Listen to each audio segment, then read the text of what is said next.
get the cheat code, I'm a beast. They should've never let me out of leash. Stop all the cap, I'm just tryna see. You really back what you talk on the beat. They put me in, I'ma walk on the beat. I eat my plate and it make me obese. I been pushing lyrics like a Kingpin. And when today we got them racing. Cheat code. To make a clap. To make it my Sean Paul voice. I love the fucking Wendy clap. It's like a thunder clap. Off to the races. Have you guys been paying attention to track and field? America's been kicking ass lately. Have you guys been watching this? No. You guys have not been watching? No track clue. and I field? have not. Yeah. You guys got to catch up, man. America's been smoking things lately. Wow. Yeah, been kicking ass. Okay. So that gun is like, I've been watching it. So Yeah. you know what I mean? At any moment I hear a gunshot, I'm ready to run off. And not because I'm hiding, but I'm ready to hit the finish line. Got it. Yeah. So You're ready to the finish line anyway. you know what? I think I'm one of those guys that gets the pleasure out of playing the game. Right. And a victory at the end of playing the game only makes playing the game that much better. Right. But a loss. It's like the icing on the cake. Right. You still like a the loss cake, but doesn't the mean that I icing's hate good the too. game. I'm going to come back. I'm going to train and get better tomorrow to play the game again. Exactly. So, yeah, I actually like doing what we do. I do too. Yeah. Facts, me You know too. what I don't like about what we do? I've noticed that, and I'm like a mini public figure anyway, but I've noticed that since we started Cheat Code, it's gotten a little bit worse. So I've got all these people reaching out to me with these multi-million-dollar, 9-figure, 8-figure deals that they want to bring to me out of love for me. It has nothing to do with their own self-serving nature. Right. But in my DMs and emails, I'm getting all of these offers to help people do things that I don't do. You know, I've got Right. people wanting me to shop their scripts in Hollywood. They are You don't do talking about, I don't. I do exactly what I do, and that's all I do. And that's all I want to do. I don't work on spec. My favorite is, Wendy, I'm building an app or I'm building a platform and I have no proof of concept, but I either want you to invest in it or I want you to bring me a famous rapper to co-sign it. But there's no proof of concept. It's not in the marketplace. We don't know. You know if it'll work. Chameleonaire. He invested in There's everything, Wendy. Can you take it to Chameleonaire for me? Exactly. No 50 deals, no nothing. There's Can you get it to Chris Brown? There's no design already. It's I've been just working an on something, idea. and I heard Ferrari knows Little Baby. Can we get it to Little Baby? Exactly. Can you guys do that for me? It drives me crazy.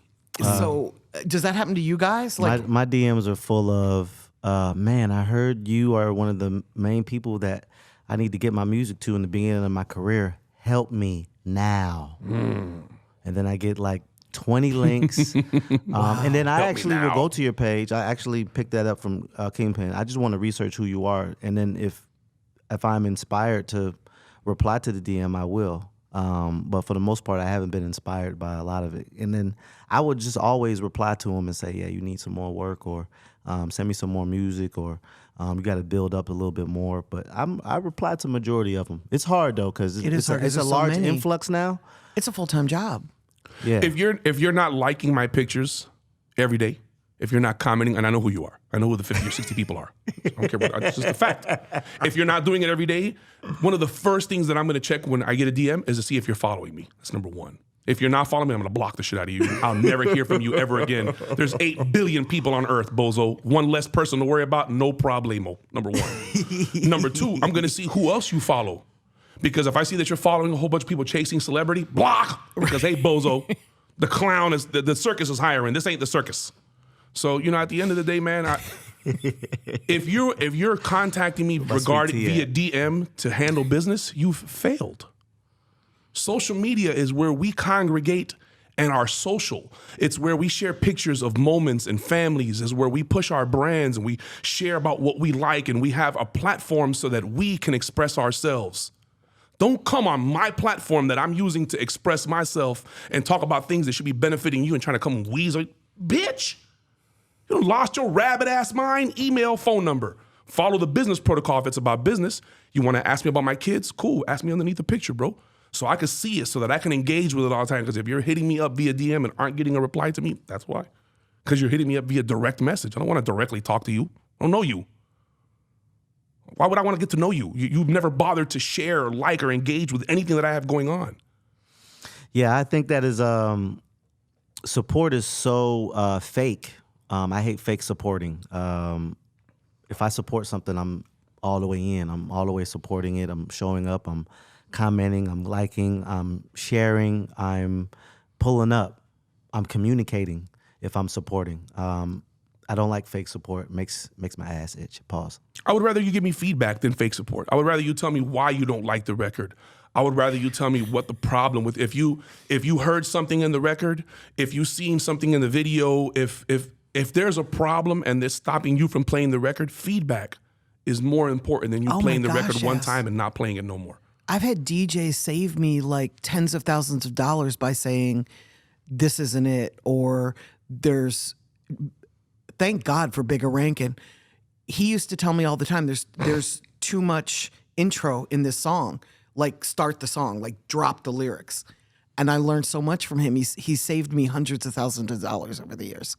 Yeah, listening to Bigger, listening to songs alongside of Bigger and the Big DM and some of these guys, I learned the song format. Yes. I learned as an independent artist, how not to put the feature first, right? Because once the DJ gets a hold of it, the DJ is going to play the hook, the feature.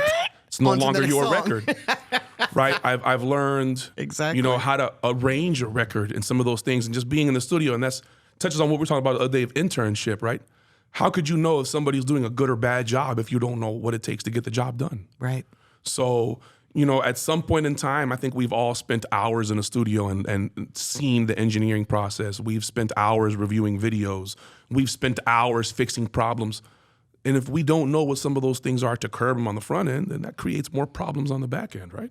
Well, let me chime in. First of all, DJs do not play the entire song in the club or on the radio. They do not play the entire song. You get a hook, a verse, a hook, and I'm already blending into the next song. Mm-hmm. So artists, great point. Whoever you are, the best situation for you is to put your verse first. If the feature goes first, they're probably never going to hear your verse. Yeah, it's their song. Especially if you're on mix show and you're going into radio and they're testing it out, that becomes their song.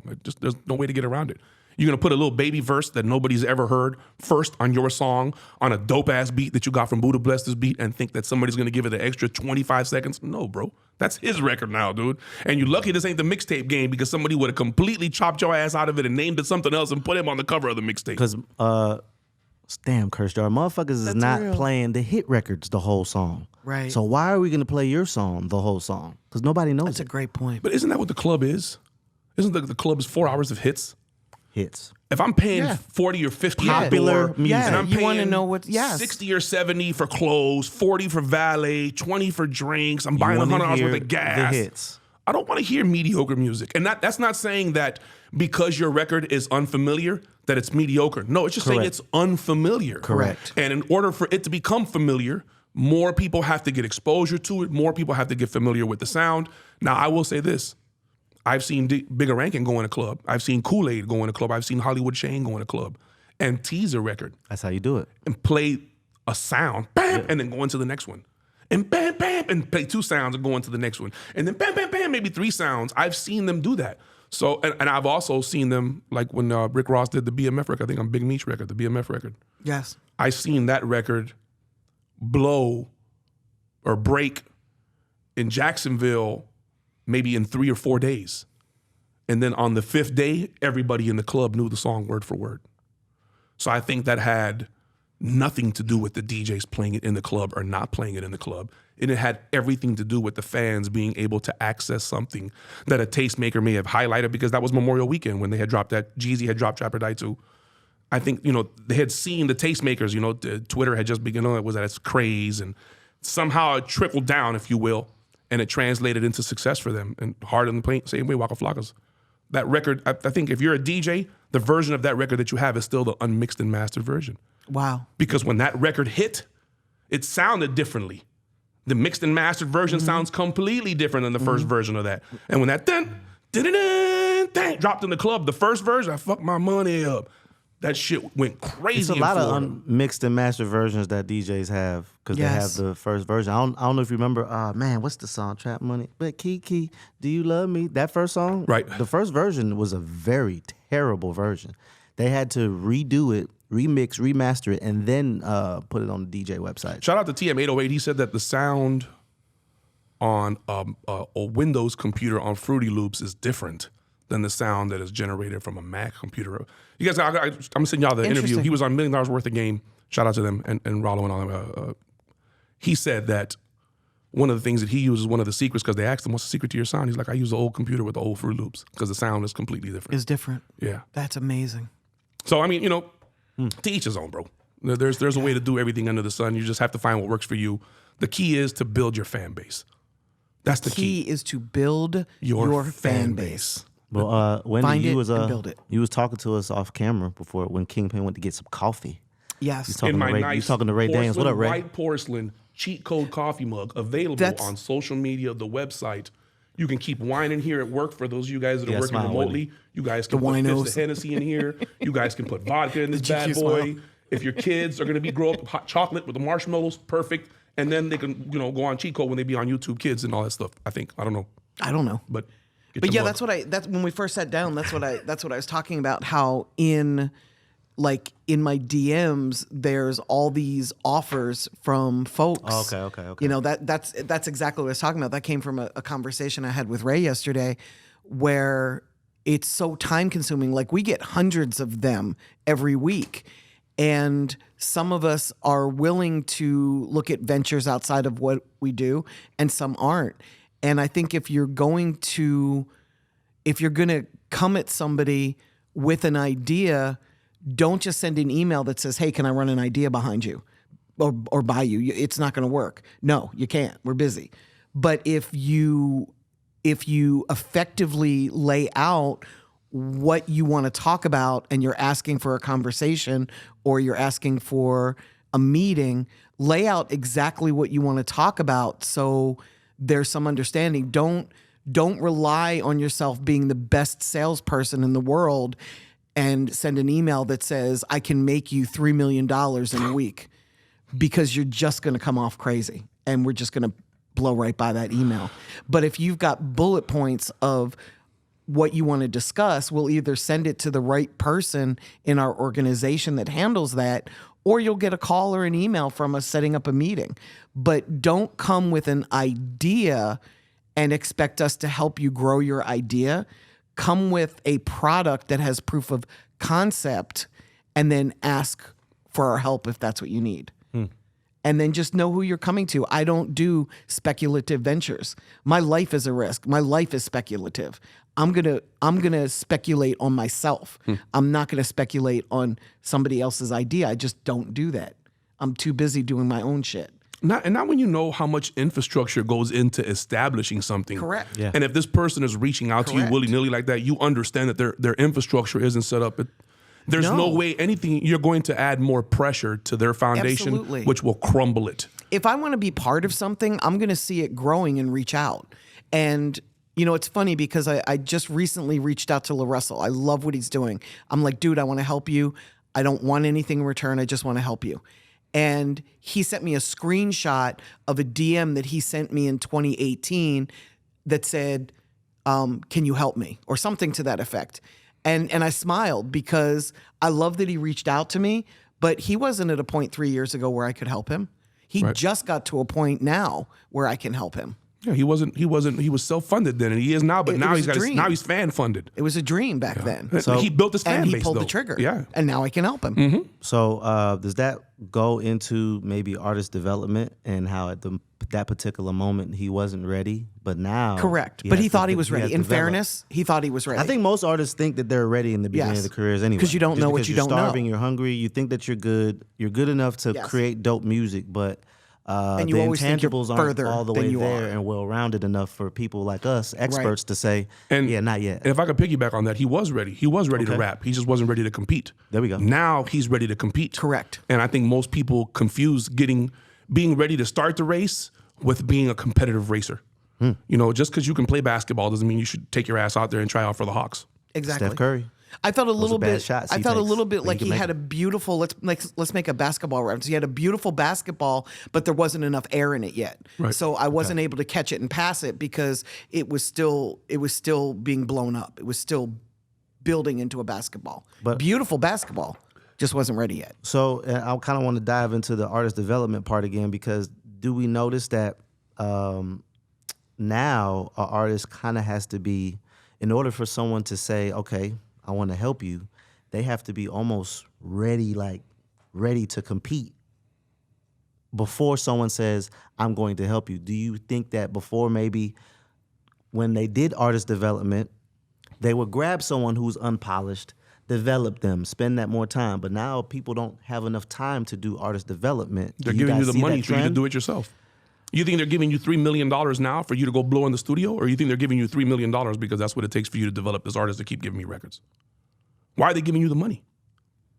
Are they not giving you the money so that you can go take it and continue to make a final product?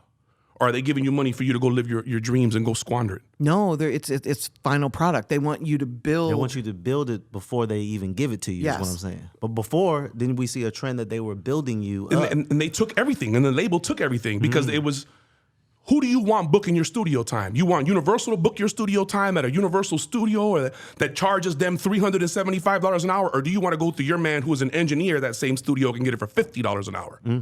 Because you're going to owe them $375 an hour versus paying $50 out of your pocket. for the same thing. For the same thing. So if you want the label to develop, then you give them the lion's share. Okay, we don't want to do that. We want to remain independent. Okay, cool.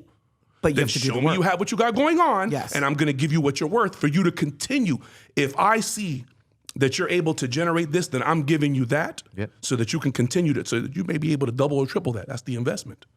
When did that part get confused?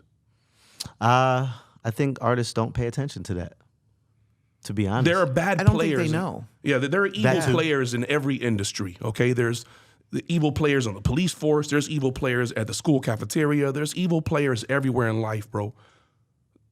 At some point in time, we have to look at the expectations that we put on the system. When did we think all of the money that went into developing an artist that is no longer being generated, where is that money gone? All of the money that it took to take your song, press it, package it, ship it, and put it into a store, that money has been removed from the equation. Where did that money get inserted back into the economic system of the music business?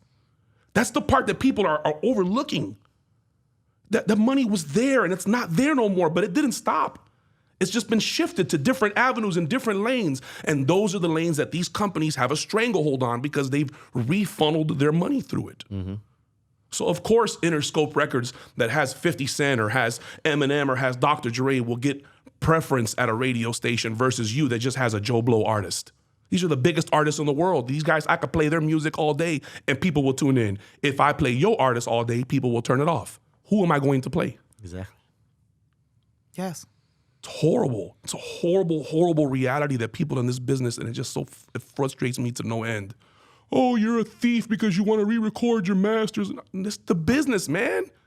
Negotiate better contracts and you'll have a longer career in the music business. And learn the business. Like if you understand how it works and you understand why record labels exist, why radio exists, what role they play, what part they play, you won't get as angry when they don't fulfill your every whim. It's not about you. It's not about any of us. It's a business. It's about the money. Yeah. Let me ask you a question. Do you think the Neptunes are wrong for the whole Beyonce and Khalees and 27 writers? You think the Neptunes are wrong because they own the rights to the record? And she's pissy because nobody bothered to give her a phone call on something that she doesn't own? No. No. That's I just not wanted the to make sure that business. my industry friends, the people that I no. respect, Yeah. had the same opinion as me. No. Because I believe that if that's Pharrell's, then Pharrell should be able to do what he wants to do with it. Agreed. Correct. And if you entered into that agreement with them and now you want to be upset because nobody decided to high five you or call you, they gave you credit. You were actually going to get Some money. paid off of that. Yeah. And they removed you. Then they removed you. So today we're writing into the podcast and now they're playing the original version of the milkshake. They're playing it all over the radio. Why? Because now people have gone and searched it and guess who's making more money? The Neptunes. And she's making more of nothing.